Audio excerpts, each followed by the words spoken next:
Om Swastiastu, Bu. Om Swastiastu. Perkenalkan, kami dari SMK Negeri 1 Masjid ingin melakukan wawancara terhadap Ibu terkait penerapan sila-sila Pancasila di kehidupan sehari-hari, Bu. Apakah diperbolehkan? Ya, bisa. Sebelumnya, izinkan kami memperkenalkan diri terlebih dahulu. Perkenalkan, nama saya Iwan Sumberbawan dan teman saya. Saya Ibu Dinantara. Ya. Saya Inyoman Risa Putra. Ya. Saya Yusuf Rali Kidoba. Ya, Ibu sendiri kadek masuk. Ya, persilahkan. Untuk pertanyaan pertama akan diajukan oleh teman saya, Bu. Ya. Baik, dipersilakan. Untuk sila pertama, bagaimana penerapan sila pertama di sekolah itu?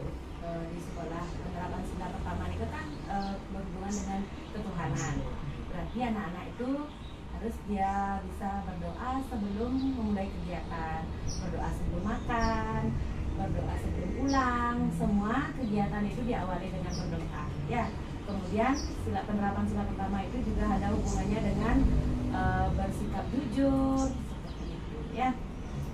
Dan bagaimana sikap ibu ya untuk yang beda agama di sekolah? Yang beda agama tetap kita harus menanamkan sikap toleransi, menghargai. Meskipun berbeda agama, mereka harus biasa berbaur bersama, melakukan kegiatan bersama. Baik, Bu. Ya, sila pertama sudah cukup. Oke. Lanjut ke sila kedua ya, Bu. Ya. Silakan. Baik, Bu, untuk sila kedua, nah Ibu kan sebagai guru di sekolah, Bu, pasti ada siswa atau siswi yang mengalami perselisihan atau pertengkaran, Ibu ya. Nah, Ibu sebagai Ibu guru, bagaimana sih cara Ibu mengatasi perselisihan atau pertengkaran tersebut dengan cara yang adil, Bu? Nah, kalau di sekolah misalnya ada masalah, kita bisa menyelesaikan masalah tersebut dengan segitiga restitusi. Kita panggil siswa yang bermasalah, kita ajak mereka di ruang khusus. Kita tanyakan, jangan kita yang mengajukan pertanyaan yang memojokkan dia. Kita gali apa penyebabnya, bagaimana cara dia mengatasi kalau terjadi hal seperti itu. Kita pancing supaya solusi itu keluar dari dia. Seperti itu. Nah, menurut Ibu juga nih, mengapa itu keadilan itu penting tuh, Bu, dalam menyelesaikan perselisihan tuh? Kenapa biar nggak cepat selesai aja, cari aja pelaku ini, domba hitam gitu. Nanti masalah itu akan berulang lagi kalau tidak dicari akar masalahnya apa. Kita cari solusinya dengan benar supaya tidak terulang lagi. Kita pecahkan itu kenapa masalah itu bisa terjadi, ya, kita cari solusinya yang terbaik. Pokoknya biar siswa itu tidak ada istilahnya dia trauma, dia merasa dapat perlakuan yang tidak adil, ya.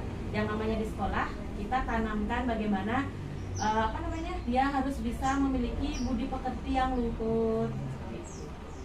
Itu untuk pertanyaan kedua nih, Bu. Boleh lanjutkan untuk pertanyaan kedua, Bu? Silakan. Untuk sila ketiga langsung. Ya. Menurut Ibu, kegiatan apa yang dapat dilakukan untuk mempererat persatuan dan kesatuan yang ada di kelas? Di kelas, misalnya belajar kelompok, kita bentuk kelompok supaya dia bisa melakukan kerjasama dengan temannya. Otomatis dia akan mengajukan pertanyaan ke temannya, mencari pendapat, itu akan membuat dia bisa bekerja sama.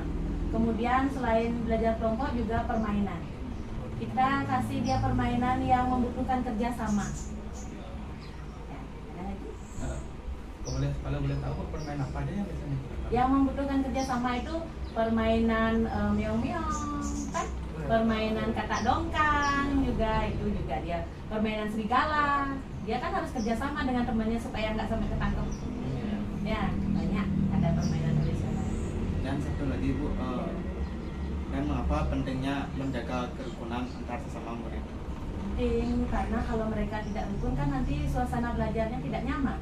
Dia pasti kepikiran saat guru menjelaskan pelajaran, saya nanti istirahat mainnya sama siapa, terus saya nanti nggak ada teman, sedih kalau dia nggak bawa alat tulis, pinjamnya ke siapa, karena itu sangat berpengaruh nanti ke fokus dia belajar.